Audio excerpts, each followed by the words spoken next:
Welcome, everybody. CARBICA, the Caribbean branch of the International Council on Archives, has received an ICA PCOM grant for its risk mapping project, specifically to make it available online through our CARBICA website. Mapping of cultural heritage was carried out as part of a project in collaboration with the Caribbean Cultural Emergency Response Hub, which is part of the global CER Hub's initiative aimed at decentralizing response mechanisms when cultural heritage is under threat. As you know, our Caribbean region is highly vulnerable to natural disasters, especially hurricanes, but also volcanoes, earthquakes, and coastal floodings. Mapping vulnerable cultural heritage has significant added value, particularly for first responders and crisis coordinators. It can support the planning of evacuations from high-risk areas to safer or controlled zones and facilitate safeguarding measures. Such mapping contributes to preparedness, response, recovery, and mitigation efforts. In some cases, as for example in the case of Curacao, it may be even a prerequisite for disaster coordinators to consider including cultural heritage in national planning, simulation drills, and training programs. We have partnered with the Cultural Heritage Monitoring Lab, CHML. CHML is a partnership between the Virginia Museum of Natural History and the Smithsonian Cultural Rescue Initiative. It brings together archaeologists, art historians, GIS experts, and other heritage professionals. Among other technologies, CHML uses high-resolution satellite imagery to rapidly identify destructive events and active threats to archives, monuments, museums, and other cultural heritage. Today's webinar will feature speakers from CHML presenting their unique mapping software. In the right following order, this will be William Welsh, Abby Maher, Kaitlyn Fitzgerald, and Rifaa Tajani. And we have also the pilot program of Curacao, which will be presented by a pre-recorded presentation of Valerie Martens-Monier. Without further ado, I will give the floor to William Welsh. Thank you, Max. Thank you for having us here. So I have a presentation today to talk about what CHML does, much of which Max covered, but I'll dive into it and try to get through it as quickly as is appropriate. As Max said, the Cultural Heritage Monitoring Lab is a cooperative agreement between the Virginia Museum of Natural History and the Smithsonian Cultural Rescue Initiative. We provide global modeling and monitoring for the protection of cultural heritage sites threatened by armed conflict and disasters. We work closely with various stakeholders to ensure that the results from the lab have the maximum impact for response-oriented organizations. I'm William Welsh, the Director of Operations. I'm joined today by Kaitlyn Fitzgerald, our Senior Analyst, and Abigail Maher, our Analyst. We have a special contribution today from Rifaa Tajani. She's a Master in the Design Engineering candidate from Harvard Graduate School, and she'll be presenting some of the material that her and Eli Su, a Master in Design Engineering candidate at Harvard Graduate School, have come up with in a forward-leaning posture towards where we can take our mapping going forward. The Cultural Heritage Monitoring Lab is inherently a data-based organization, and we take data and we present it, but there's more that we can do with it. And they're going to dive into some of that in a little bit.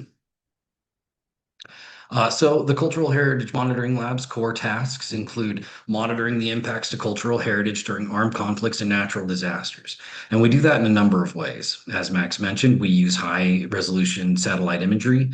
We also do vulnerability modeling, and we conduct training capacity building, as well as outreach and support for cultural rescue teams in real time. So I'll go through some of what we do. Our satellite-based impact detection for cultural heritage has been used all over the world to model and respond to impacts to cultural heritage. The way that we do that is what you're seeing here before you is a zoomed-in picture of a particularly hard-hit area in Guatemala and the cultural heritage inventory that we've applied to that place. I'll get into more about how we develop those cultural heritage inventories in just a moment. But what you're seeing here, all of those green dots represent cultural heritage that's been mapped by CHML. What we do is we take potential impacts like flooding, and flooding is all the blue that you see here.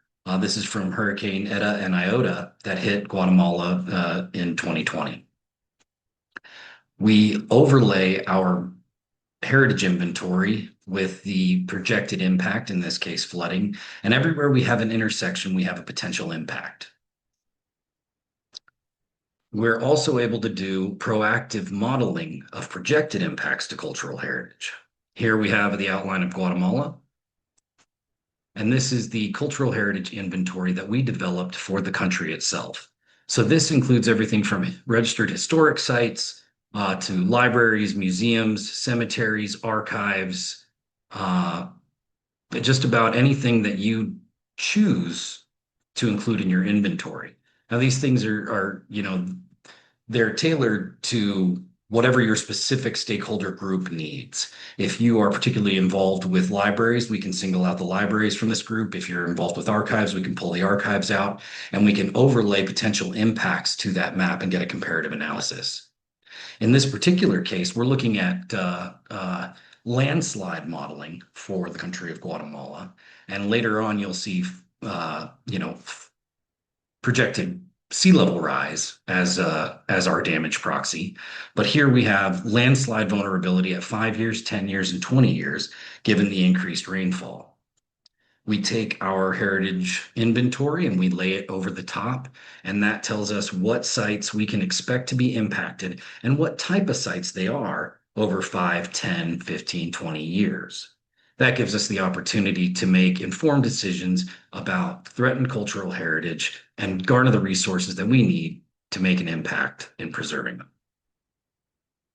I'm going to quickly go through a case study for our satellite imagery analysis for impacts to cultural heritage using a site that was disturbed after the U.S. withdrawal from Afghanistan. The site is called I-Khanum, and it's just on the border between Afghanistan and Tajikistan. Here's a site plan that shows you what that site has been mapped out as. It's a former Greek settlement colony just on the confluence of those two rivers there. This is what it looks like in satellite imagery as we zoom into the site. Here's the main complex that we were keeping an eye on that had been previously recorded and excavated by partners of the Smithsonian Cultural Rescue Initiative in the past. This was the site on the 5th of May before the U.S. withdrawal. On 25 July, just after the U.S. withdrawal, an anomaly appears in the center of the site. I'll go back really quickly so you can have a look. If you'll notice, in the eastern corner of that diamond that's formed by the main center of the site, some trenching has occurred. Zoomed in, you can see that there was a large rectangular shape and a long, you know, northwest southeast trending trench. By 21 October, it was fully developed, and we were able to record that and let our local partners know and get information from them as to what was happening. A second disturbance occurred to the site near the main gate, which you see represented by that red triangle. This is that main gate section on August 26th, a little over a month after the U.S. withdrawal. And you can see there's a single main entrance to the site on the eastern side at that large berm, and a big blank area on the western side, just north of that somewhat, that very well disturbed mound. So if you're looking at this site plan, you can see the main gate represented by a triangle, and then in this photograph, it's just on the right side of the image. On September 3rd, we noticed that several loads of fill dirt had been brought and left just inside the main entrance to the site. On September 4th, that fill dirt had been moved onto that large open area on the left side or western side of the site. You can also see from this image that there are tracked vehicle tracks. You can see the individual piles left by bucket loads of dirt coming out of the earth, and you can even track the swing radius of the machine that caused the disturbance. By September 30th, the site was largely filled in and covered up again. So if you were only to be checking on, after September 30th, you'd never notice anything happened at all. By October 19th, there's almost no evidence, though there are still some tracked vehicle tracks that are evident, but we wouldn't have known disturbance was occurring in that area of the site. And this is a technique that we've used all over the world to monitor impacts to cultural heritage. And that ends up becoming a rapid report that we disseminate to our peers, outlining our observations and recording it for posterity. We also conduct as a very important part of our offering, training and capacity building. We build cultural heritage inventories with our partners using open source information and open source software that everyone has access to. And we also offer access to our ArcGIS platform to build within our system and collaborate together. You'll see some of that later on throughout the presentations. Within that environment, we're able to organize multiple groups responding to multiple situations. Here we have the Ukraine Heritage Monitoring Project, where we're monitoring impacts to cultural heritage due to the ongoing conflict in Ukraine. We have a Sudan group tracking damage to cultural heritage in Sudan. Colombia, which is part of our Caribbean group. And we did some disaster modeling for the Nevada del Ruiz volcanic eruption. We publish our methodology in a direct how-to guide that we share with our partners so that they are able to do these things for themselves. And that kind of takes a front seat as a core of what we're trying to accomplish. The first step in protecting cultural heritage is knowing what you have, and inventorying that cultural heritage is a large part of what we do.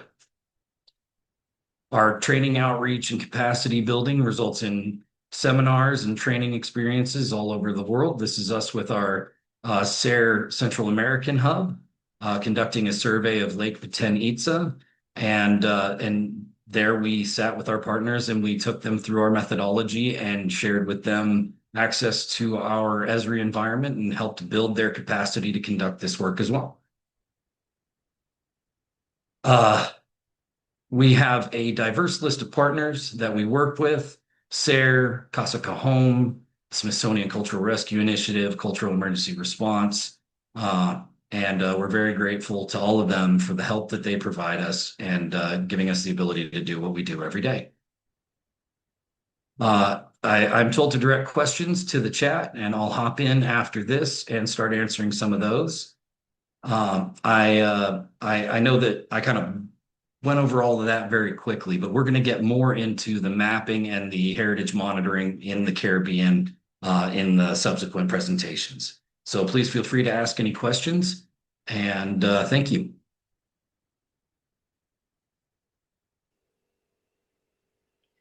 Thank you very much, Bill. Bill is our respected partner in our mapping project in the Caribbean. So let's go over to the next speaker, which will be Abby Maher.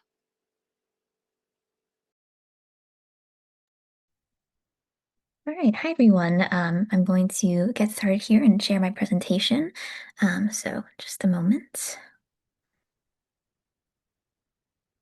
See if we can see. All right. See, is that visible?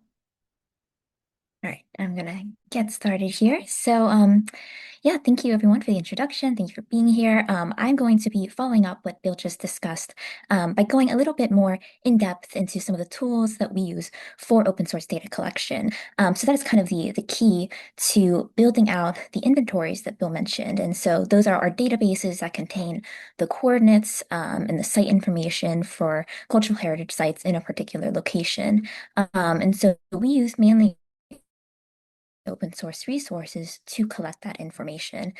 So I'm going to talk about how we put together all that information, how we pull from open source sources, how we try to build out a really detailed site inventory. And I'll also talk about some of the troubleshooting that we have to do, especially nowadays with the rise of AI content, and trying to make sure that we're not missing any data, that things aren't incomplete. And so once we actually have an in-depth and detailed inventory, we can then do the actual mapping step. And so that's something that I'll then be talking about, some of our open source tools for that, how we go into the documentation stage and monitoring of sites using open source methods. We can get this to switch. All right, so these are some of the open source collection sites that we first go to when we're trying to collect information on sites and get detailed information regarding a site inventory. So we just kind of start by looking around local news media and social media. This can be kind of in the preceding days prior to any sort of environmental disaster happening, or sometimes we do this after a disaster hits.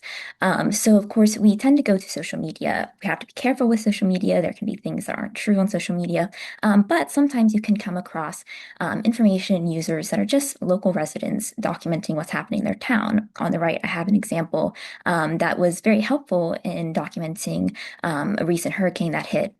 And this is just a user that had a very long, kind of verified history on that site, just posting kind of normal everyday things, and then ended up, having a disaster hit the town they were living in, and started going around and actually filming cultural heritage sites and posting about that online. So that is, kind of an example of where we look for open source data about impacts to sites, and even just trying to figure out where sites are, what the site names are. That can all be very helpful, kind of pulling that from different social media and local news media.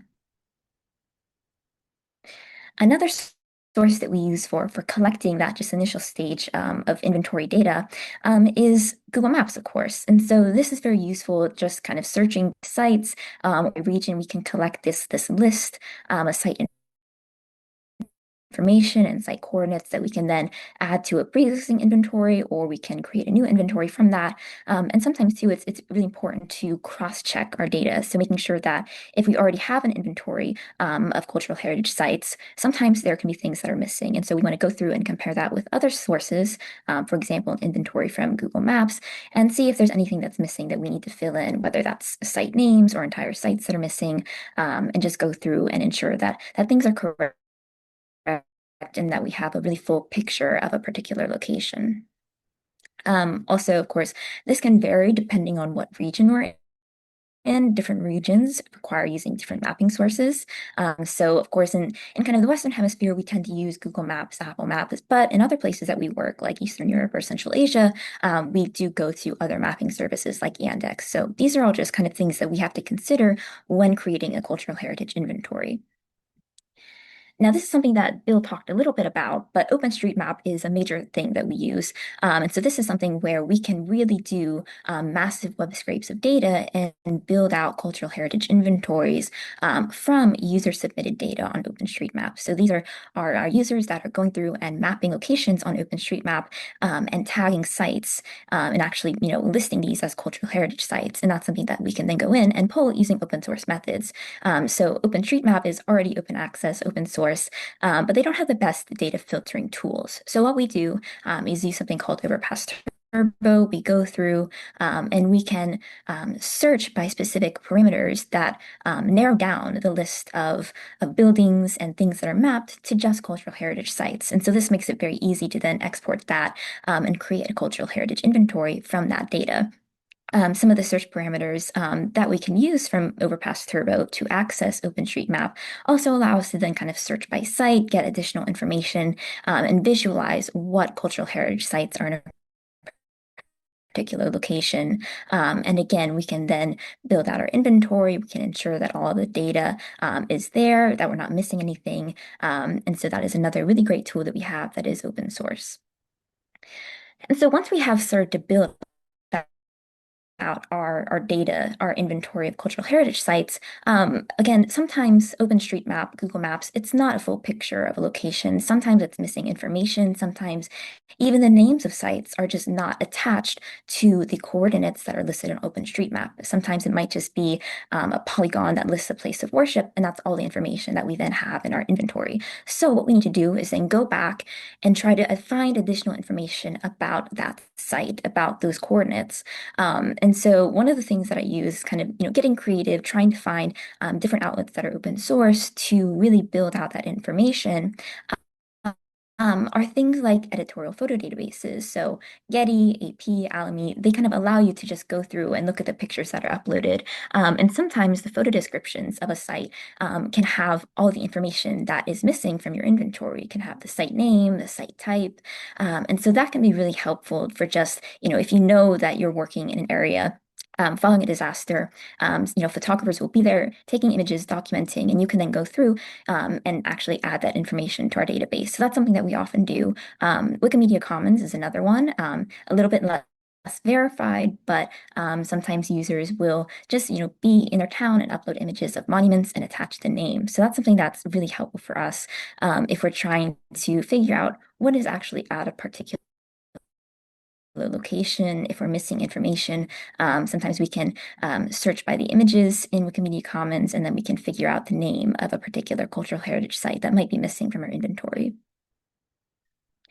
Other things that we do kind of getting creative to really build our inventory and getting documented site information is going to things like YouTube walkthroughs and drive-throughs. So these are a very kind of popular genre of social media posts where individuals are just filming their town. They're kind of going through, filming different buildings, and this can be really helpful in places where Google Maps is not detailed or OpenStreetMap is not detailed, or they don't necessarily have detailed Google Street View. So this way, we can actually go through and see, kind of slow down the video, see if we can find site names that are listed on buildings, see if we spot a church in the background that's not already in our inventory, and then we can go through and add that. So that is another really helpful resource that we've kind of found that is, again, open source. It's on social media, but is very helpful. Again, kind of very similar, videos that are like drone footage or kind of wide shot footage can also be posted, usually in the wake of a disaster. And so that is another tool that we can then use to, see the next step of monitoring, of making sure that we can document the status of cultural heritage sites.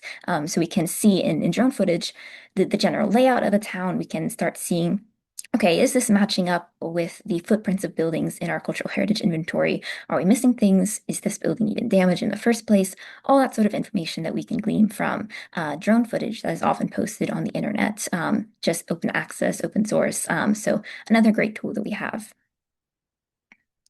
Now, of course, I would be kind of remiss to talk about open source data collection and how we use that without talking about the rise of AI. And so this has been a big problem in open source data collection because AI content often floods social media in the wake of a disaster, especially ones that are very popular or well known. Everyone is talking about them, then so are AI accounts. This is an example over here on the left of an account that is a real account, although whether it's a real person or a bot, that's less clear, but a real Facebook account that has over 1.2 million followers that is dedicated to posting AI disaster visuals. And this account posts for pretty much any disaster that they can come across, any sort of major weather event, they are posting AI content. Whether it's in the Philippines, whether it's in Jamaica, they are posting AI visuals. So this is something that we came across very strongly when working in Jamaica following the recent hurricane there. And this account was actually posting AI disaster visuals while the storm was still happening.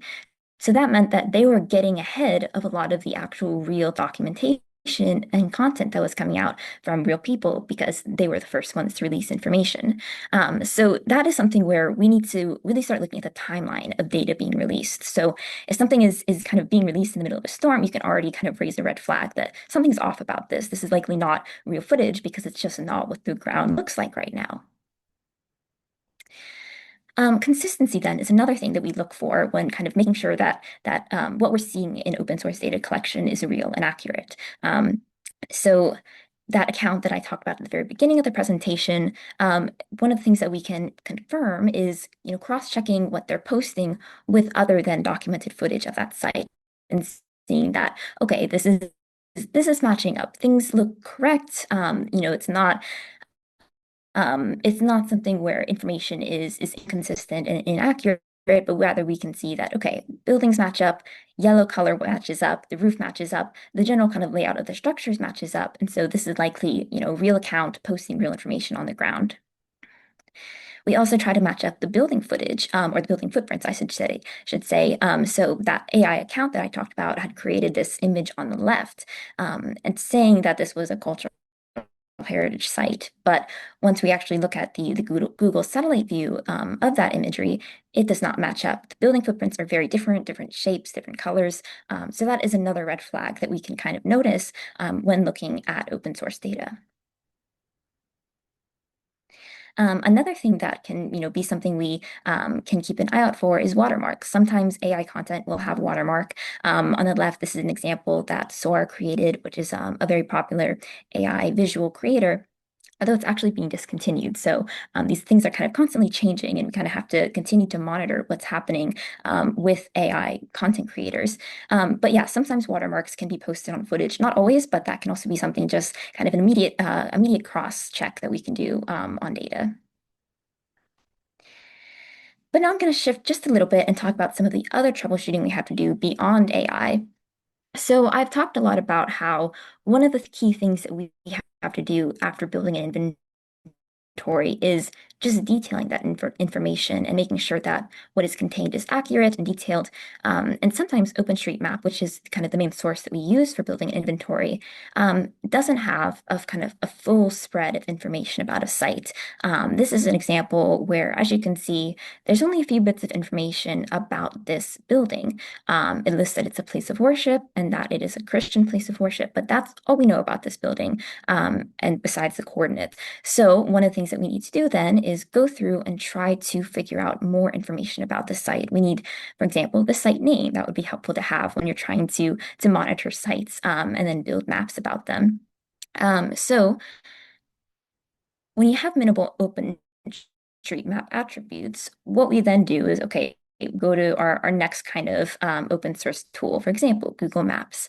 But sometimes things on Google Maps appear to be obscured or missing. And so we have to do a little bit more in-depth research to further build out their inventory and confirm data for a particular site. So here we have an example where that same site that I talked about with missing attribute data doesn't even appear on Google Street Maps, or it doesn't even appear on Google Maps. We see that there are other sites documented on Google Maps, but nothing for that particular set of coordinates that we're focused on.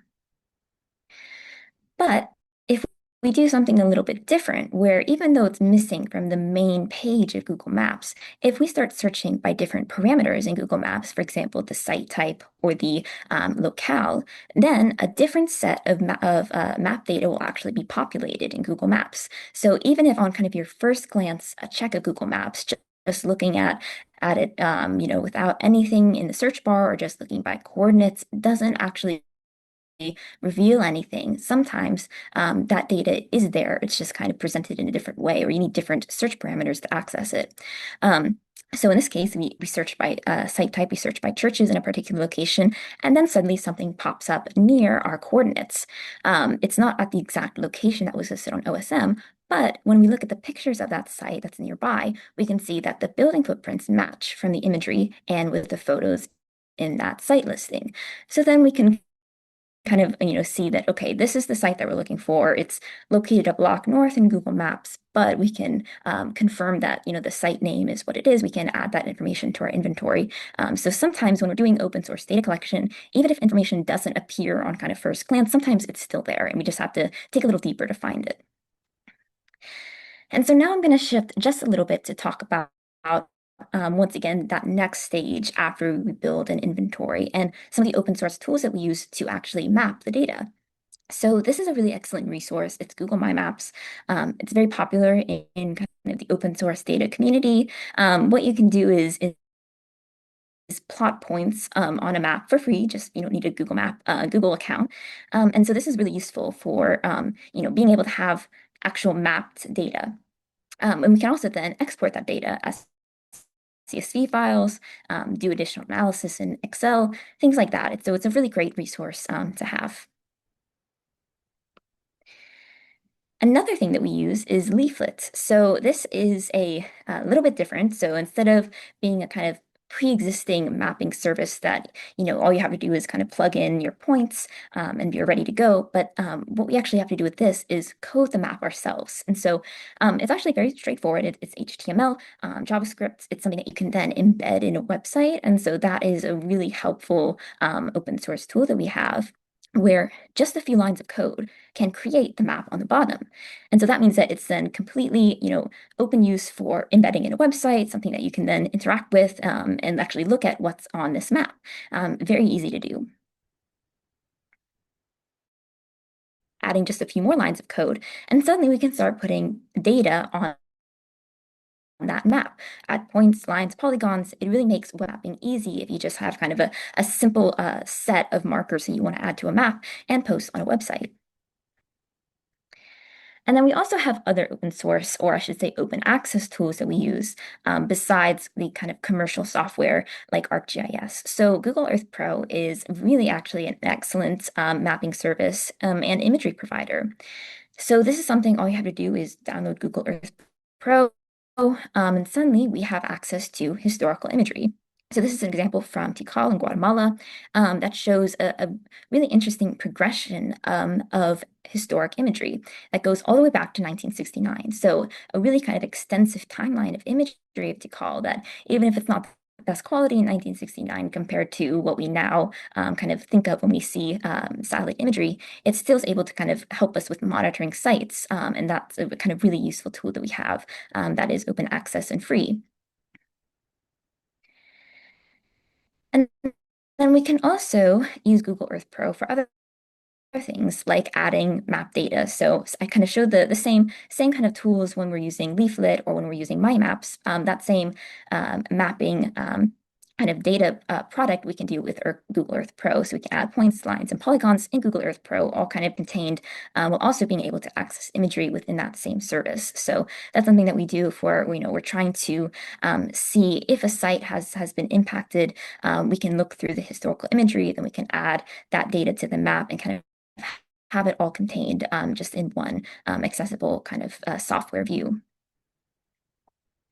Other things that we can do in Google Earth Pro is, again, taking that next step of having your inventory, having a map of that inventory, but we can even do some basic analysis in Google Earth Pro as well. And again, this is, a completely free service. So what we can actually do is create a viewshed analysis in Google Earth Pro. By looking at specific points, we can then run a visibility analysis that looks at what can be seen from a particular point or from a particular site. And so that can be really important for, looking at reconstruction in the wake of a disaster, looking at sightlines of historic areas, and also being able to then access the underlying digital elevation model. So that is something that can then be really useful for analyzing flood impacts or potential for flooding in a particular area. So we have all these really excellent tools that are completely free, completely available to anyone without needing any sort of commercial license that we can then use to build out cultural heritage site inventories, map those site inventories, and then even do basic analysis of those sites, all with open source tools. And so I think that is the end of my presentation. Thank you all for listening, and I will stop sharing. Thank you thank you very much, Abby. Abby focused on her presentation on publicly available sources and the red flags that come with it to build an inventory, a cultural heritage inventory. I suggest, as it's in the program, that we have a short break before we go to Kaitlyn Fitzgerald for her presentation. Before that, I will share on the chat the URL of the CARBICA website, because that's where it all started with our PCOM grant that we had. At the CARBICA website, you can see the cultural heritage mapping in our region, mostly done by open sources. And later on, we will refine that, because in Curaçao, but also in Suriname, we had a project to refine those sources with locally available information. Let's take a short break and come back in 10 minutes. That is in Curaçao, 10:45. See you in 10 minutes.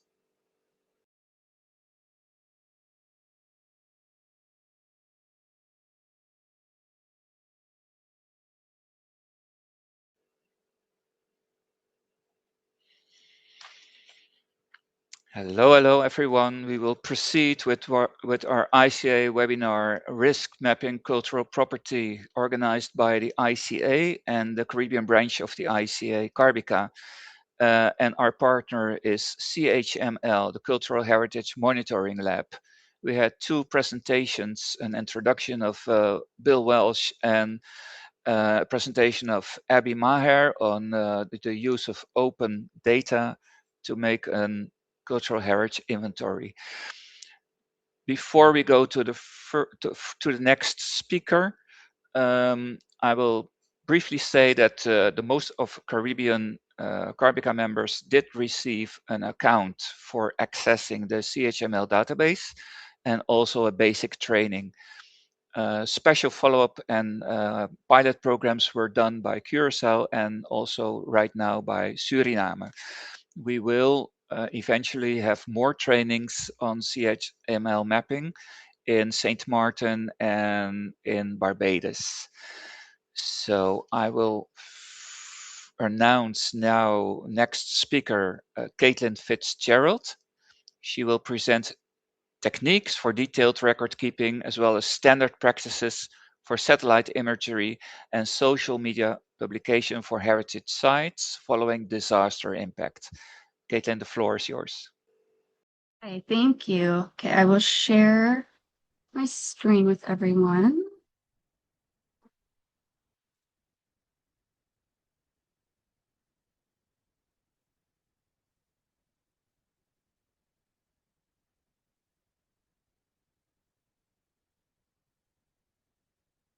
Is everyone able to see this? I don't hear any no's, so I'll take that as a yes. So welcome back, everyone. As mentioned, I am Dr. Kaitlyn Fitzgerald. I am the senior analyst at the Cultural Heritage Monitoring Lab. Briefly, since you have already had much of this information, we're a small team based primarily remotely out of the Virginia Museum of Natural History, built in partnership with the Smithsonian Cultural Rescue Initiative. So for this portion of our workshop, I'm going to walk you through how we use open source satellite imagery to detect a range of impacts to heritage sites, some of our final products, and an example that we will actually analyze together. We'll primarily concentrate on natural hazards such as extreme weather events and earthquakes, but at the end, I do have one conflict-related site in Ukraine to talk through with you, as that also works in a man-made environmental disaster impact. So briefly, here are some of our in-house functions and capabilities, several of which Bill and Abby have already elaborated on. We monitor impacts to cultural heritage during armed conflict. Following natural disasters, we do a variety of vulnerability modeling for archaeological and cultural heritage sites in these regions, and then provide some of that in-field training and for remote sensing methods that has been discussed. So here are two examples of some of our natural disaster response products that we have completed in the United States. Our first objective is always to build a statewide heritage inventory. This is the same methodology for all of our inventories that you have already heard, whatever that impact origin may be. We accomplish this primarily through open source outlets, namely OpenStreetMap. We scrape the source layers for different heritage categories, including libraries, museums, houses of worship, cemeteries, etc. And then we import these into our ArcGIS platform. From here, we'll work with really whatever data we can access. This will vary based on that impact type, location, local government restrictions, etc. So on the left is our deliverable for the Los Angeles wildfires last year, where we were able to identify 89 potentially impacted heritage sites. Likewise, on the right is our potential impact list for North Carolina following Hurricane Helene. We're also currently implementing the same methodology with Alaska, where there's been severe flooding. Our most recent publication identified potentially impacted sites across Texas, also following severe flooding. So as you all know, Jamaica suffered a direct impact from Hurricane Melissa at the end of October last year. And as Abby discussed, we're working there as well using a variety of methods and have been in constant contact with teams on the ground in various public and private organizations. So these documents are then provided to the appropriate local organizations where they're used to prioritize cultural recovery efforts. So Rifaa is following me. Rifaa is going to expand on this and show how we are able to take these initial findings and then implement them further. So before we get into the actual satellite imagery, we do need to pause for a moment to do some housekeeping.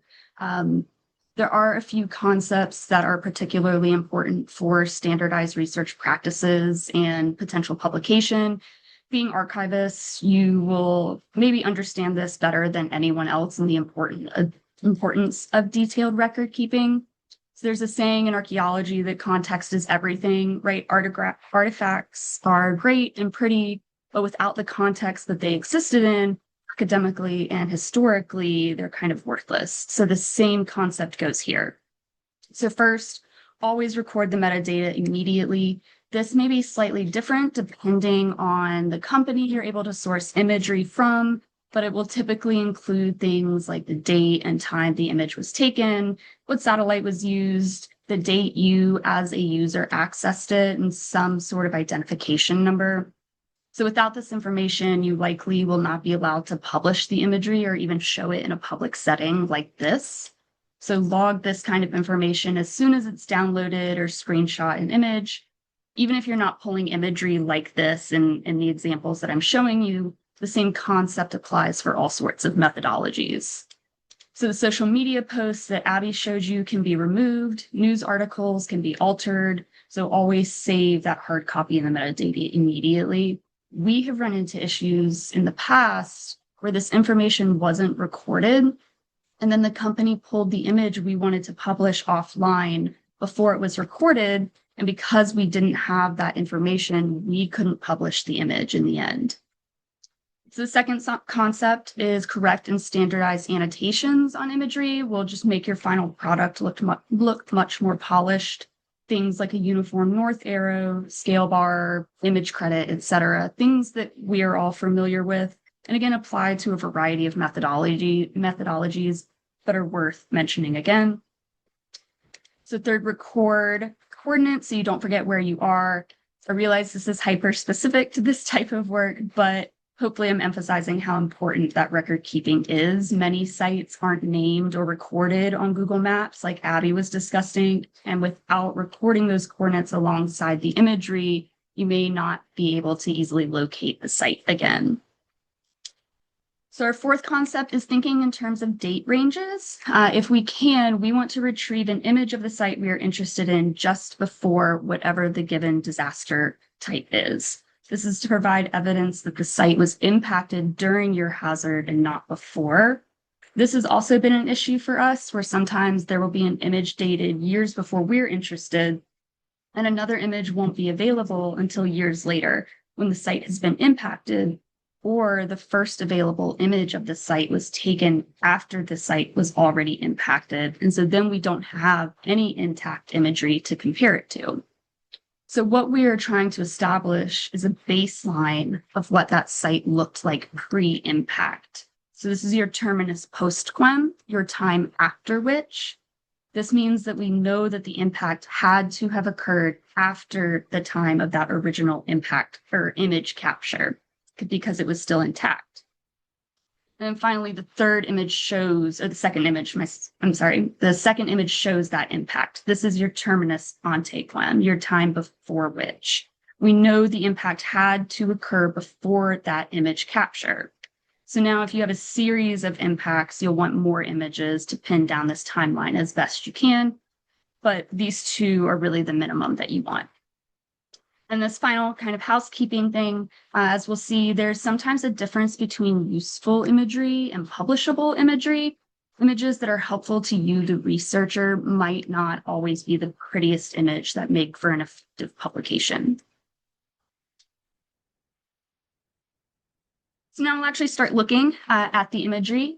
This is the first example of one of our rapid reports in the natural disaster realm. The Mae New Brick Monastery in Myanmar was severely damaged on March 28th, 2025, when a magnitude 7.7 earthquake struck as a result of the Saigon fault rupture. This is the before image dated the 23rd of March, 2025. You can see the main monastery building, the large yellow building kind of on the left of the image with the arrow, and over a dozen surrounding pagodas and various religious structures. So this is the next available image, dated the 30th of March, 2025, so 2 days after that earthquake. The yellow arrow still points to that destroyed monastery.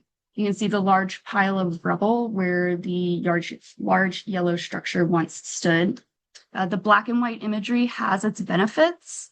It typically emphasizes shadows and shows some of those changes more clearly, but sometimes the smaller changes get overlooked. So if we go forward one more time, our next available image is dated April 3rd. So still pretty close to that impact date. And this more clearly shows the scale of devastation caused by the earthquake across some of those smaller sites identified by the yellow arrows.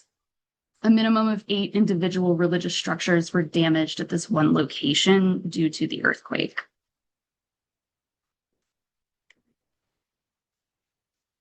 And then this is what many of our final products look like, a quick 5-page report with those 3 images with a short digestible description of the impact event itself and a discussion of the imagery followed by those images themselves, and that all important metadata listed at the end.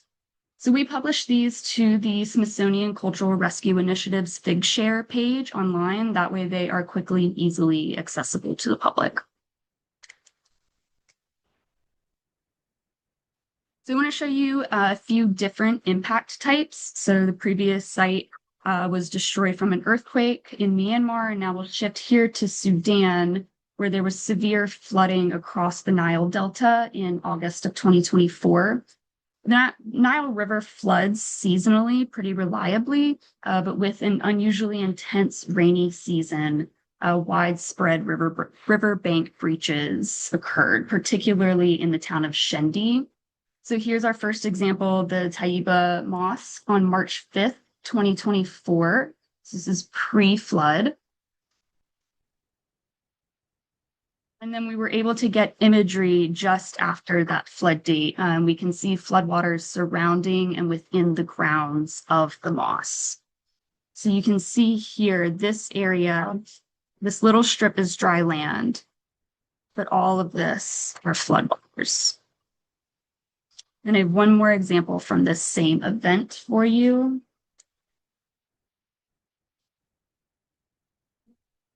So sticking in Shendi, this is the Al Farouk Mosque. Again, just before the flooding. In total, we identified 7 mosques among other heritage site types in this town that were directly affected by the flooding, and several of these are in our rapid report. And again, here's that flooding. So you can see this area is a little bit of dry land within the grounds of the mosque, but everything surrounding is floodwaters.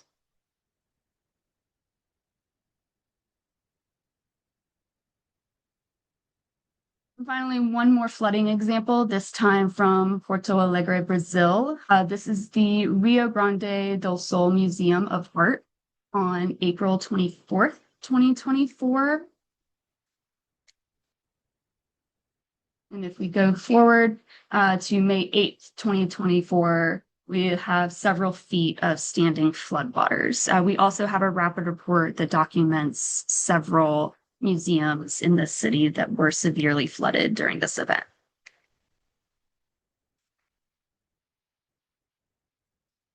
Okay, and the final example that we will spend some time walking through, so I want to make sure that Rifaa has time for her presentation.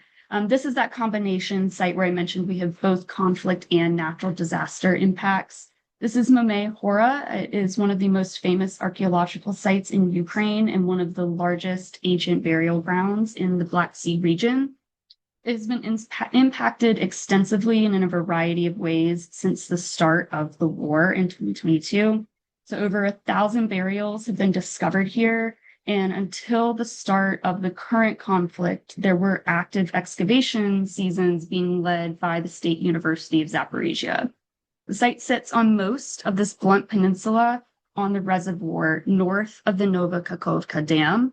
This will become important in a few slides. So quickly, this is the same image from 2021, just zoomed into that primary Kurgan area or burial mounds. So you can see these 4 primary mounds here. This would have been an irrigation pool for all of the agriculture going on around the area. But excavations have occurred in this surrounded wooded area and in those agricultural fields, all of which have yielded many burials. So as we've discussed, it is a good idea to have an image of the site you're interested in after the start of that war, so after February 24th, 2022, but before the site itself has been impacted. So this is what we have here, so 21st of May, 2022. But note the slight opaqueness because of the light cloud cover. So I will pause for a moment, just a few seconds, kind of take the site in, so that you have something to mentally compare to the next slide.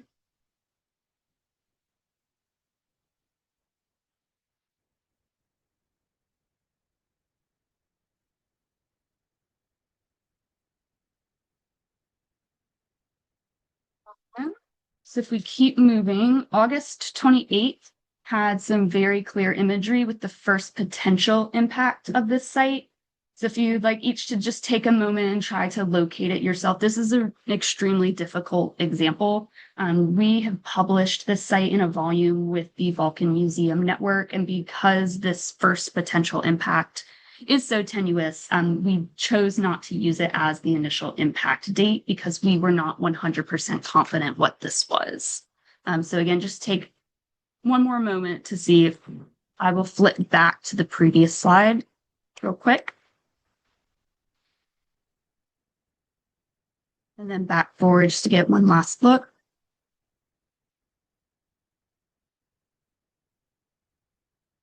So there is a clear change in the terrain here. What exactly has caused it is unclear. But if we zoom in, the resolution of the imagery on this day is high enough that it almost looks like a test pit has been opened near the cliff edge. This is a bit tenuous, however, but if we continue to analyze the site, here we get the concept of that difference between useful and publishable imagery. So like last time, if you want to take just a moment to see if you can locate new impacts yourself, then I will point them out because there are new definite impacts in this image.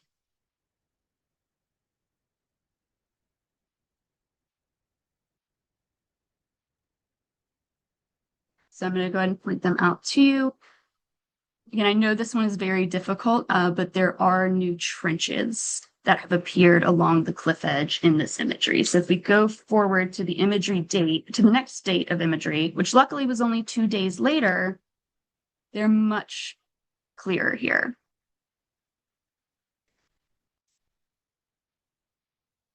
So if we continue forward,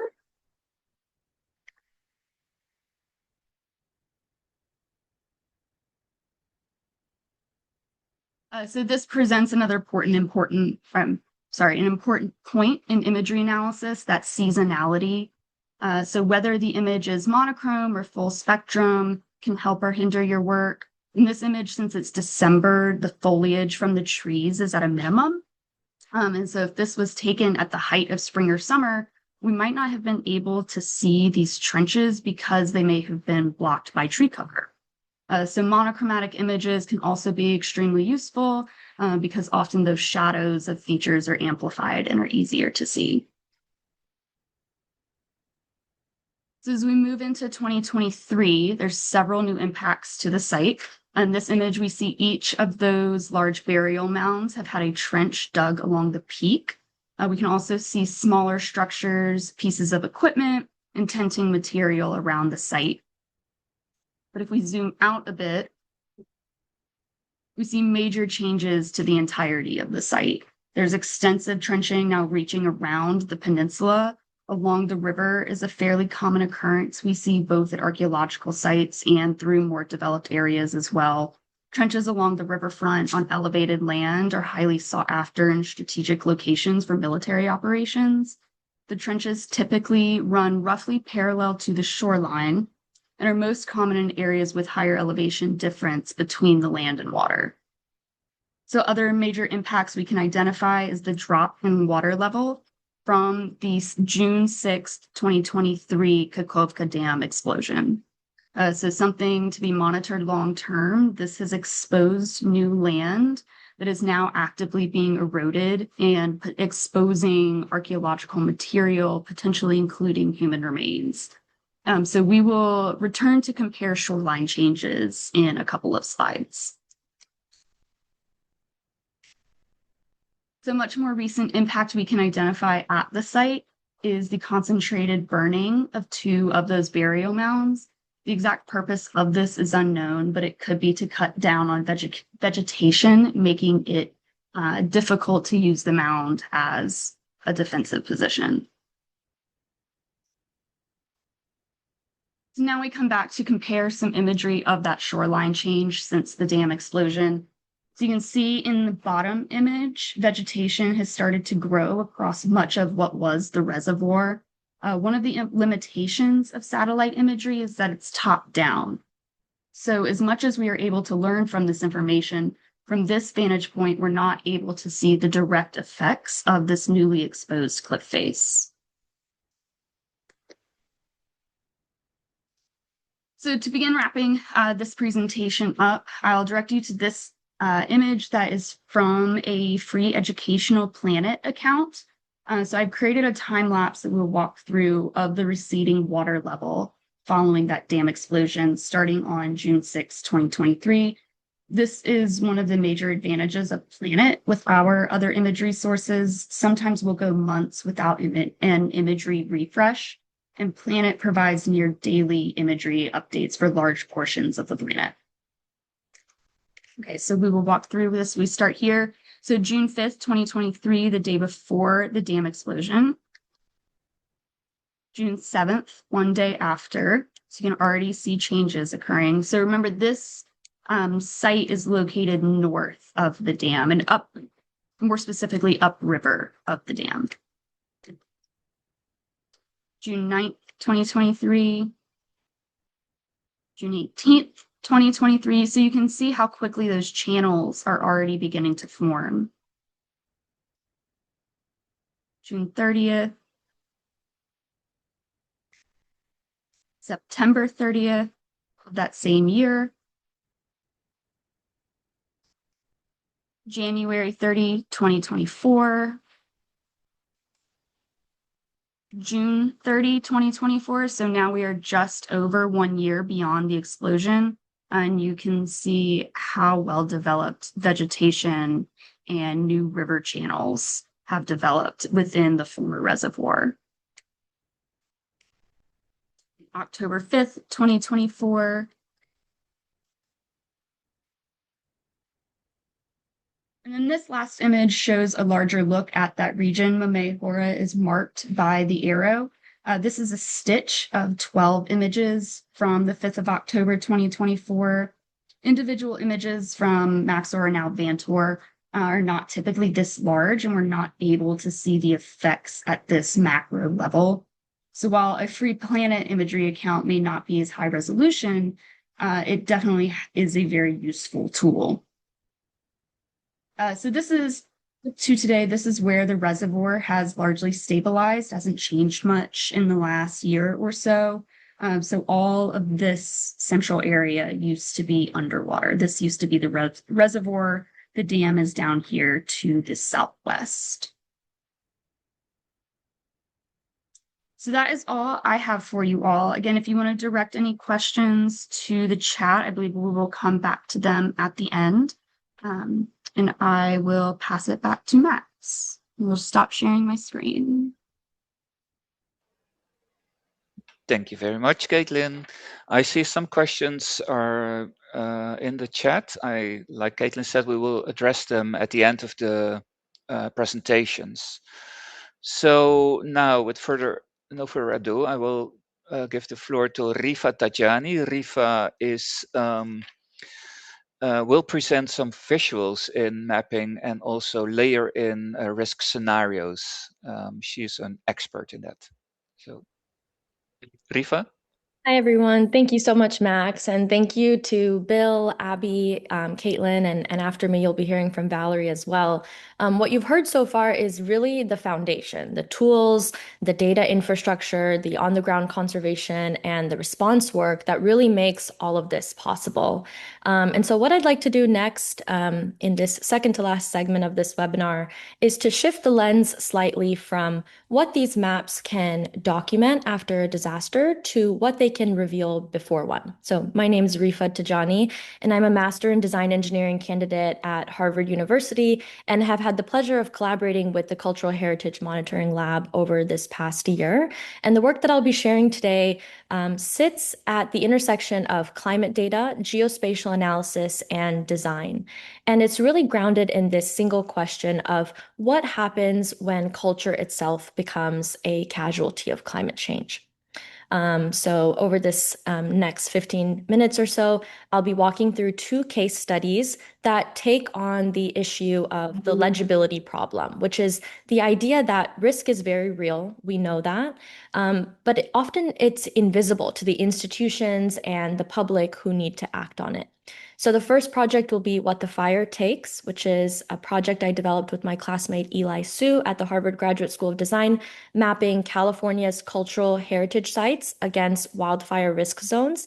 And the second is the application of that methodology to a different geography and hazard, so which will be rising sea levels and their effect on Curacao in partnership with CARBICA. So the thread running between both case studies will be that when we make climate risk legible, when we let people feel it, see it, and navigate it, we open the door to anticipation rather than just response. So with that, I'll go ahead and share my screen and we can get started.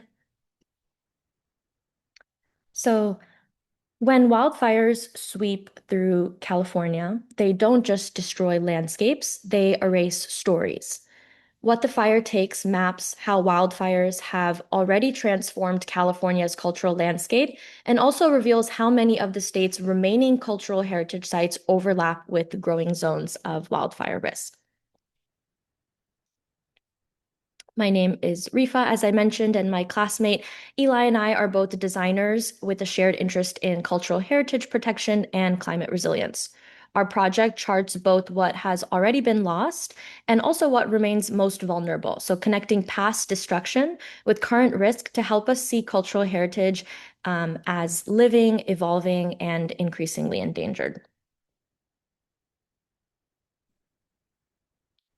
So in January 2025, the Palisades and Eaton fires in California destroyed over 16,000 structures, marking these wildfires as the most destructive in LA County's history, ravaging both urban and wildland areas, leaving deep scars on communities and infrastructure. When these fires swept through Los Angeles last year, they erased libraries where communities gathered, museums that preserved local histories, and sacred places of worship, all gone in the matter of hours. So our project, as I mentioned, begins with this question: what happens when culture itself becomes a casualty of climate change? So together, we set out to explore how have wildfires already affected cultural heritage in Los Angeles County, and how do California's remaining cultural heritage sites intersect with ever-growing risk zones. So in conversations around wildfires, the metrics we often hear are acres burned, homes lost, or the economic cost. But these measures often overlook something that is much harder to quantify, which is the cultural cost.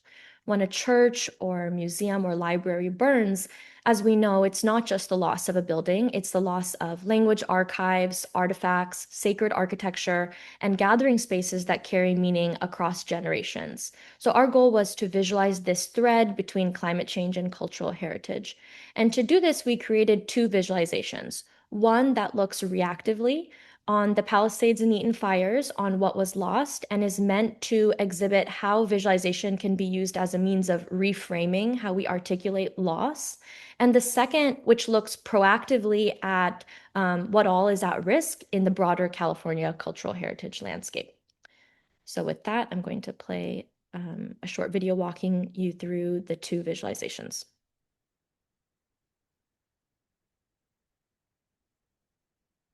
We'll now take a look at our final visualization, which displays two views relating to fire risk and damage in California. First, we'll place the user within a map of the entirety of California, but then we'll zoom them in on a specific part, the greater Los Angeles County, where the Palisades and Eaton fires took place. So here we can see that we're now in the greater Los Angeles area, and the map also shows the outlines of the Palisades fire on the bottom left and the Eaton fire on the top right. This map is essentially a chloropleth map in which each circle represents an area of approximately 163 acres across the greater Los Angeles area. Also, like a typical chloropleth map, we can see that some cells are now highlighted in different colors. The cells highlighted in red are areas in which at least one cultural heritage site was damaged by the fires in question. The darker the red, the more sites in that area were damaged. If we now break down this view further, we can see that each square now represents a specific cultural heritage site. Let's now zoom in on the Eaton fire, where we can see St. Mark's Episcopal Church, the case study that we covered just now. St. Mark's isn't the only cultural heritage site to be affected, far from it. So the user is then invited to interact with the rest of the map freely and to learn about cultural heritage sites that they may specifically be interested in. Here, let's take a look at the Bunny Museum. As we can see, as the user clicks into this view, they can learn a little bit more about each site that was damaged. They can also directly hear from the people who were impacted by each fire. Here, let's listen to Steve Lubanski. All of the old tell the iconic. Recount his experience. Just an old tell. All of the old tell the iconic. It's gone. Just an old tell. I mean, see, it's gone. That'll hit me in a while. No, it was took my wife and I almost 40 years to put it together, but the way it is, so we'll go on. The way it is, so we'll go on. Now, if the user closes out of this view and goes to the menu on the left, they'll be able to see that there are a few more views that they can play with and look at. Let's go first to the view of all sites.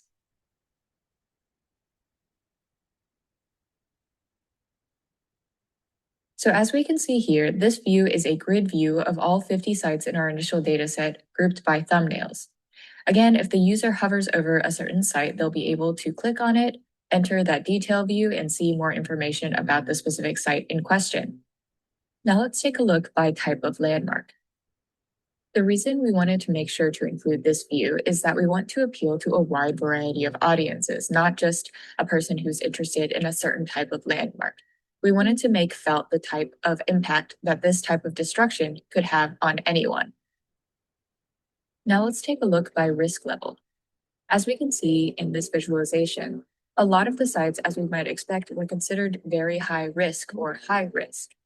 However, our main critical takeaway here is that 19 of the 50 sites that we analyzed were considered non-wildland sites, which means that they weren't considered at risk by wildfire. This implies, at least to us, that the current metrics being used to assess risk zones may be too conservative and may not represent the true risk to certain areas. Now that we've had a chance to see the damage wildfires have already caused in Los Angeles, we wanted to understand the broader picture. How do California's remaining cultural heritage sites intersect with ever-growing wildfire risk zones? On this next map, we begin with a blank view of California. As we toggle on all cultural heritage sites, we see 29,006 total cultural heritage sites across the state. When we overlay wildfire hazard potential, the picture changes dramatically.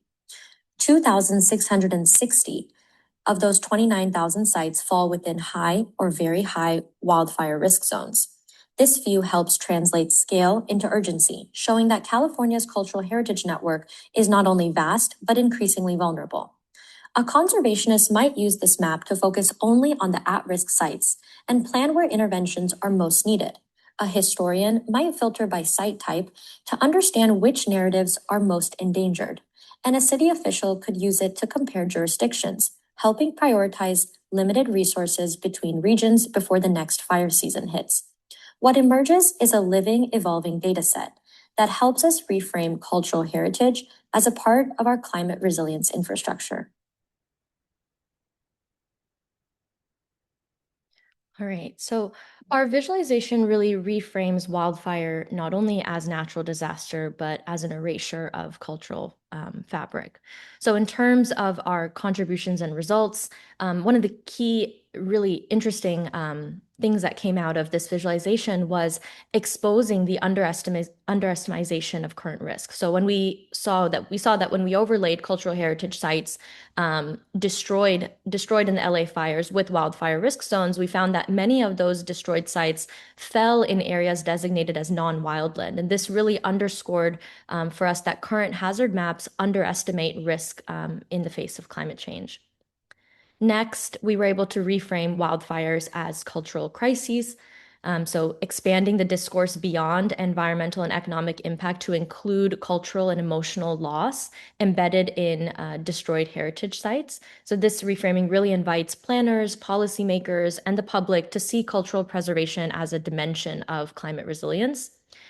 Third, positioning California as a globally relevant case study. So California's intensifying wildfire seasons are really an early warning sign of a disaster pattern that is unfolding worldwide. And so this approach positions California as a living laboratory for understanding how climate-driven disasters are threatening cultural heritage at a planetary scale. And then finally, we developed a transferable methodology for global application. So the methods that were used, from geospatial comparative analysis to interactive risk visualization that you saw, can be adapted for other contexts as well, where heritage faces climate threats. So this framework really offers a replicable path for organizations to anticipate and not just document cultural loss. So I'm just trying to move on to our second case study. So this brings us to What the Water Takes, where we were able to use the same methodology and that you just saw with What the Fire Takes, and apply it to a different geography and hazard, which is rising sea levels in Curacao in partnership with CARBICA. So when we think about protection of cultural heritage, we really wanted to move from a static inventory into a dynamic decision tool. So on the left is what existed before, which is a remarkable inventory of more than 1,100 cataloged cultural heritage sites across Curacao, which is careful and meticulous work done by CARBICA and our Curaçaoan colleagues. But an inventory is not a decision tool. So who are we thinking about when designing an interactive tool like this one? So some individuals could be an archivist deciding what to digitize first, a conservator deciding what to relocate, or a planner deciding where to harden infrastructure. Those individuals really need to see risk and not just location. So our work was really to transform this catalog into a prototype of what it can be. So by adding a temporal dimension of sea level rise, adding a spatial overlay of hazard zones, and adding interactivity that lets a user ask their own questions of the data, we were able to transform what you see here on the left to what you see here on the right. And next, I'll be walking us through a brief demo of a prototype of what this tool could be.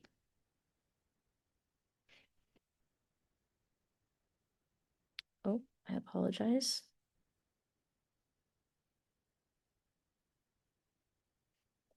So here we're able to see the prototype of the tool. We're in current day Curacao. Then a user might be able to toggle to a view of 2050, where you begin to see the rising ocean sea levels, and then 2100, where you can see the increasing hazard. Next, a user might be able to toggle onto all cultural heritage sites, where they would be able to see all 1150. And then they would be able to view only high-risk sites if they needed, as well as to be able to differentiate by site type as well. So you're really able to see the interaction of this tool. And then if individuals are curious, they're able to click on certain cultural heritage sites and explore either by site type or individually and read more about each one.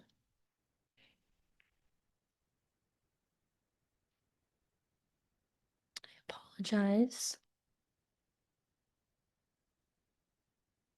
So what was the result of this tool? So what we found, which was really exciting, was that the tool services when you really put it all together. And so what we landed on was that 157 of the 1,150 catalog sites in Curacao fall within a high-risk zone under end-of-century projections. So that's roughly 1 in 7 of the cultural heritage sites. So that geographic distribution also we saw was not random. It's concentrated, with the densest cluster sitting in and around Willemstad. So our visualization, the number that you saw, 157, is what an interactive tool buys you. A static inventory, needs these additional layers of a temporal layer, a spatial overlay, and a categorical structure to really surface these types of findings and the scale of the problem as well. And so this really shows us what we still have to work with. So what I would love to close with is what this tool is and what visualization can and can't be. So it's not necessarily a prediction. The projections, as we saw, are uncertain in the face of climate change. Data is imperfect, and there are categories of heritage, like the intangible heritage, undocumented, or community-held heritage, that maps, dots on a map cannot capture. And we're aware of those limits. But what these types of visualization frameworks do provide is a starting point. A starting point really for the 4 questions on this slide, which is what do we digitize first? What do we relocate? What do we harden in place? And what do we document or digitize before we lose the chance to? And so this is what we mean by when we talk about shifting from documentation to anticipation. So the risk maps the cultural heritage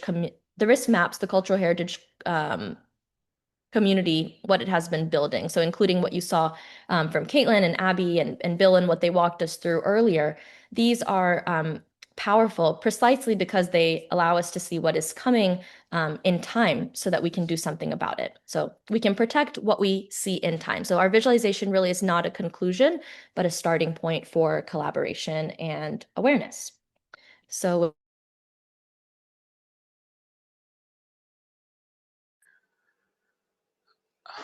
Rifaa, thank you so much. This is so cool to have this visualization tools and visualize risk scenarios. It makes the mapping really a monitoring and alarming tool, and you can use it for preparedness and response. So thank you very much. I see some questions popping in. We will address them at the end of the last session. Last presentation will be from my colleague, Valerie Martens-Monier. Valerie is traveling right now, so she will present a recorded presentation, and for that I have to ask Clemence from ICA to start her presentation.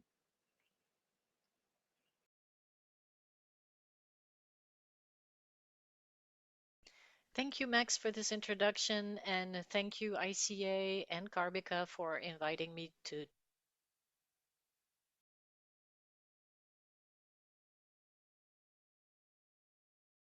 today's webinar. Well, from the previous presentation, there is no doubt that GIS is a great tool for visualizing and sharing important and useful information. And I will start my presentation by first illustrating the need for that with examples from our Caribbean context.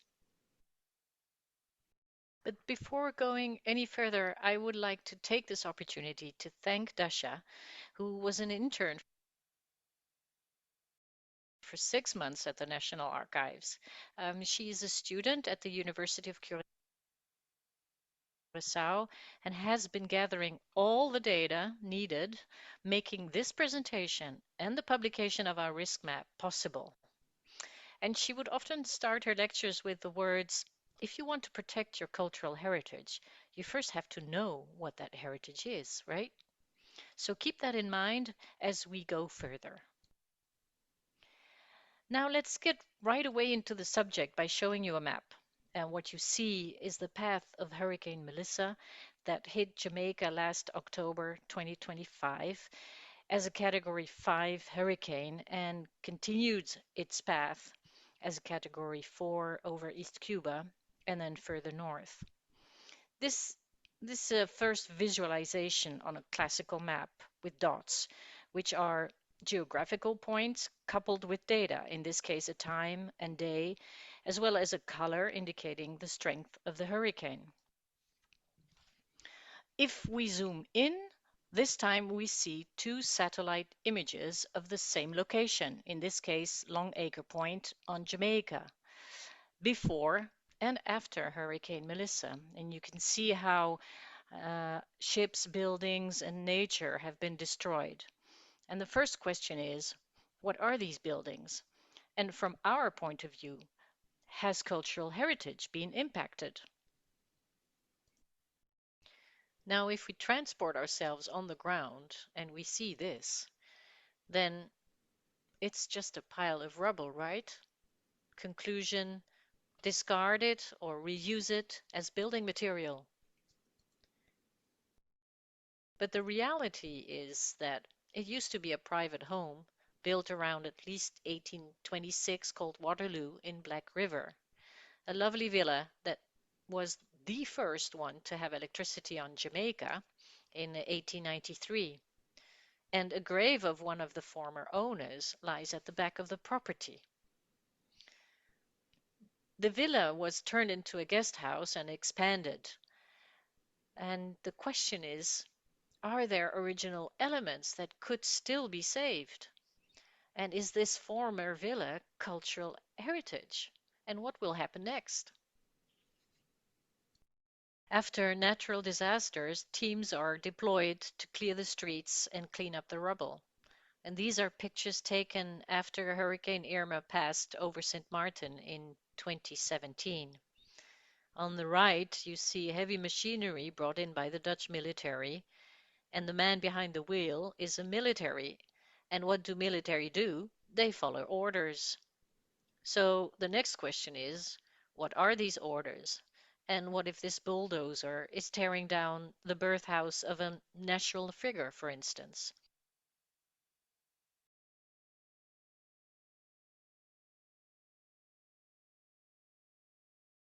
So it is very important to make sure the right information gets communicated upwards and downwards. And GIS is a very promising tool to help communities. This slide shows a poster from a monitoring lab on Jamaica listing how GIS can help recover from the hurricane. All of the points mentioned here are focusing on infrastructure and human recovery, and they all can be applied to cultural heritage. Well, after this large introduction, let's get to what you all want to see, and that is the map of Curaçao. This was made possible by the support and participation of many stakeholders you see now. I won't get into detail, but they're local, regional, and international organizations. And a special thanks to the ICA Programme Commission for who financed the placing of the map on the website.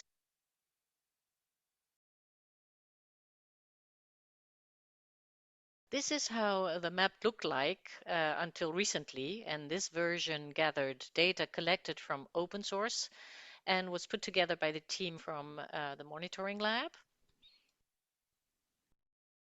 This is the map currently on the website of CARBICA, which was created with our own data.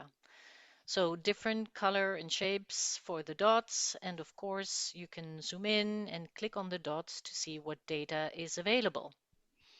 And this data reflects all the questions asked in my first set of slides. Information that could be helpful before, during, and after times of crisis.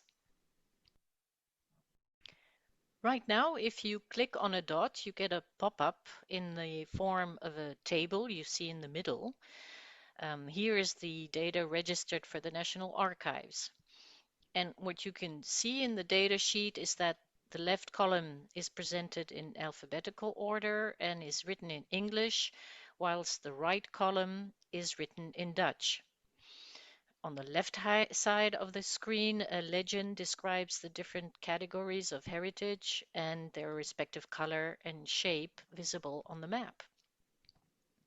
So far, we have collected data from museums, libraries, archives, storage spaces, and historical monuments, including plantation houses.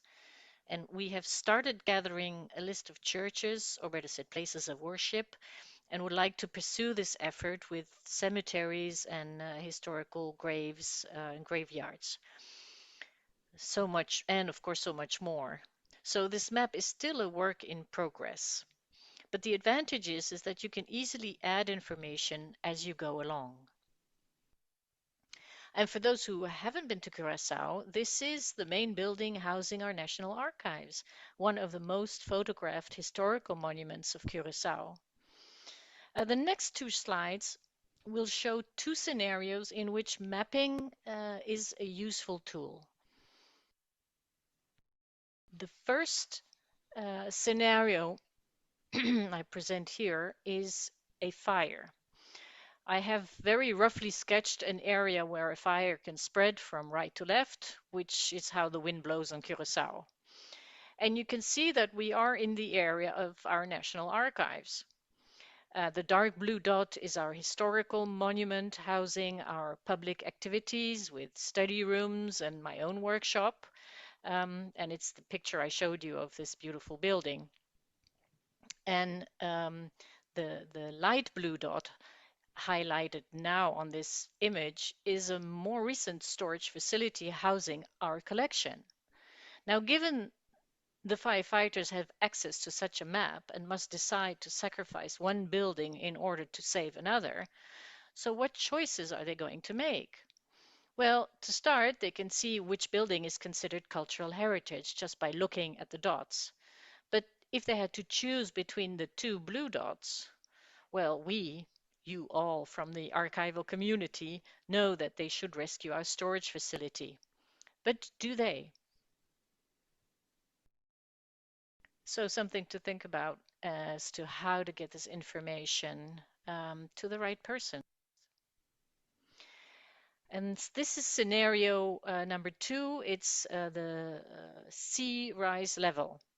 And I have added to our map an extra layer showing an estimated view of water potentially covering coastal areas in 2100.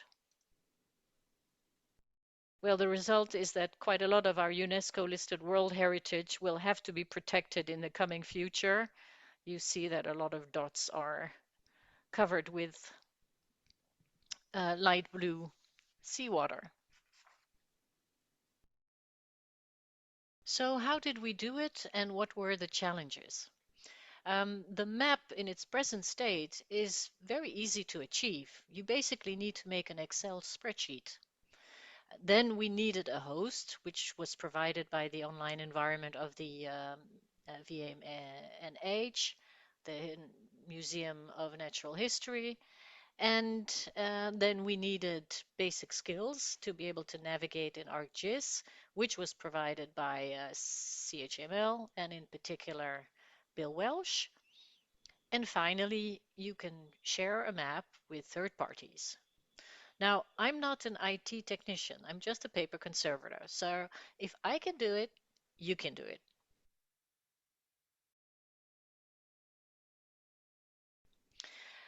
But of course, we did face some challenges, and we still have to solve some problems. The biggest challenge was collecting data, which was very time consuming. We first chose to use a Google form to gather the information, but it turned out to be easier said than done. In the end, Dasha had to contact people directly in order to get all the answers. Language was also an issue. On Curacao, we have 3 official languages, um, Dutch, Papiamento, and English. And so the map on the website of CARBICA should probably be in English, whereas the one used on the ground in emergency situations should probably be in Papiamento or Dutch. Then we have the issue of sharing sensitive information, like, for instance, precise geolocations of archaeological sites. You don't want to have potential amateur Indiana Jones digging up your sites. And another sensitive information would be personal data, like private phone numbers of emergency staff, for instance. The current map doesn't provide any of that sort of information, by the way. We have only shared, we have selected specific data and we share only open source data. The last challenge is keeping the information up to date.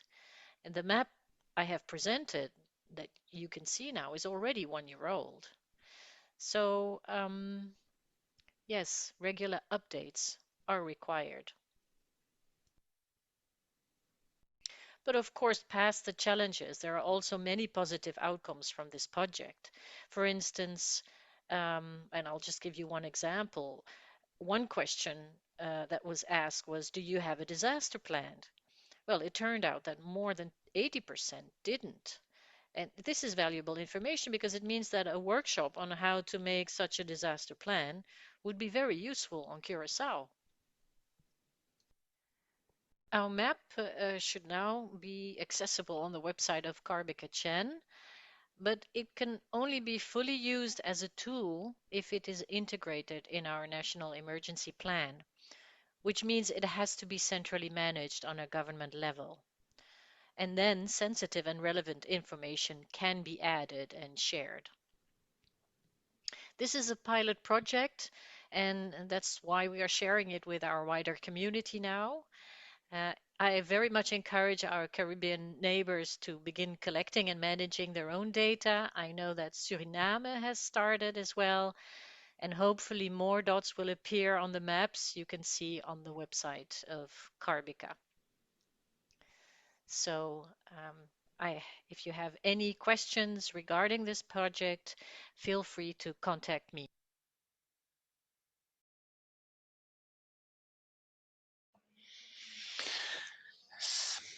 So, thank you very much. That was my colleague Valerie Martens-Monier, our paper conservator. Time for questions and answers. I've seen a question from Suzanne Lugo from the US Virgin Islands, from St. Thomas. And her question is, in the US Virgin Islands, the US Virgin Islands had their share of severe weather and natural events, to be sure, but sometimes impacts are not the result of disasters. We have some notable cultural heritage sites that are at high risk due to lack of basic maintenance, preservation, management, etc. Many of these owned by the local government. What success have you had using these images as a preservation advocacy tool?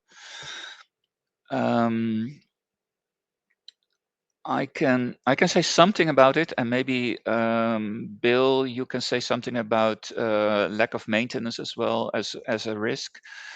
But as in the presentation of Valerie, she said in the slide future that we have to present this tool to the government, and especially to our national disaster coordinator. We are in contact with him, and we've made an appointment to share this information. But they work with GIS in their national crisis plan.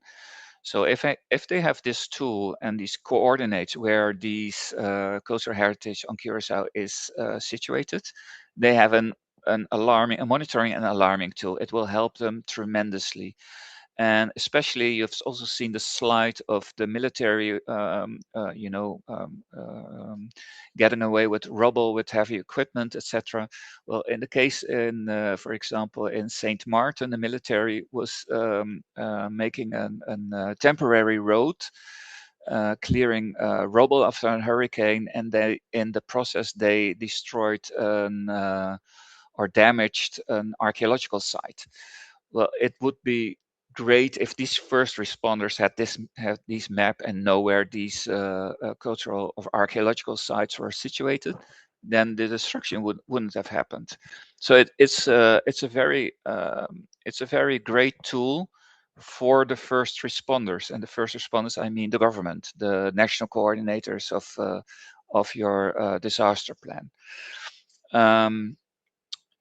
And of course, with these maps, you can do a lot of advocacy on this part.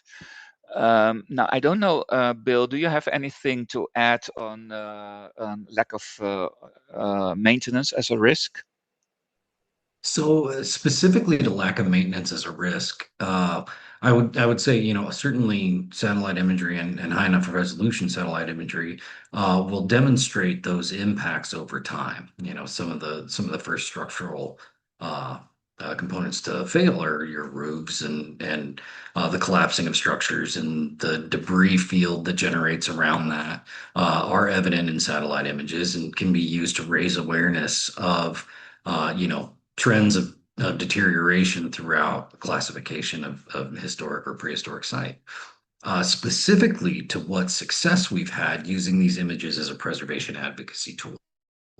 We've worked with stakeholders overseas that provide funding for the preservation of specific heritage sites. And I won't get into the details of it in the case studies, but I will say that we've had organizations come to us and say, "Hey, we have a funding role with this organization to preserve this heritage.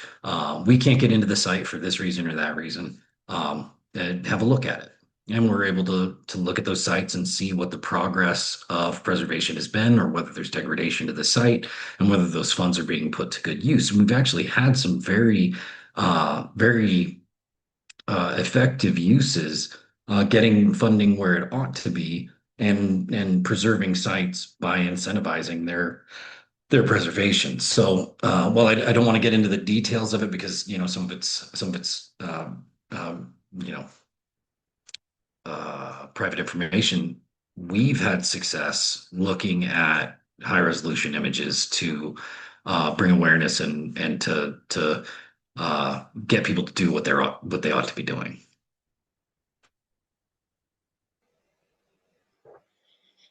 Thank you, Bill. Are there any questions? Are there any more questions? I don't see any more questions in the chat.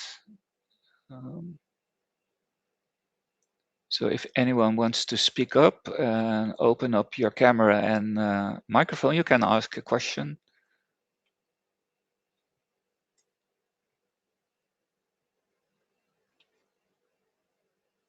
I would encourage everybody here to take a look at the CARBICA website and the map that we have generated there. It's a starting point. None of our inventories are ever going to be complete. That's the nature of heritage work. But the missing parts of any map are the invitation to collaborate. They're the starting point for all of us, in a place where we can all contribute. And if you guys spend some time looking around that map and you find things that are missing or that need to be changed, reach out to me anytime, and we can collaborate on that. Max and I have conducted multiple successful trainings. Valerie is a great success story in that she came into those meetings with no prior knowledge of GIS systems, and now she's developed a fully developed risk map for sea level change in Curacao. And those sort of risk maps are possible with events that haven't happened yet, or events that are ongoing, or events we expect to or that we suspect happened in the past. So take some time and explore what that map looks like, and feel free to reach out anytime.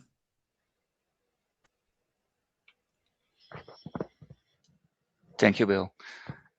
Yeah, I fully agree with you, Bill. Just reach out, and we can fill in a lot more dots on the map with your help, and make it a great tool.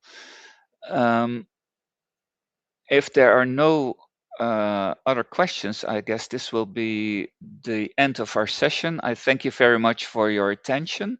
I thank ICA for providing us the opportunity to conduct this webinar, and CHML for the wonderful presentations and work we've done together, and will share together as well. Hope to see you soon.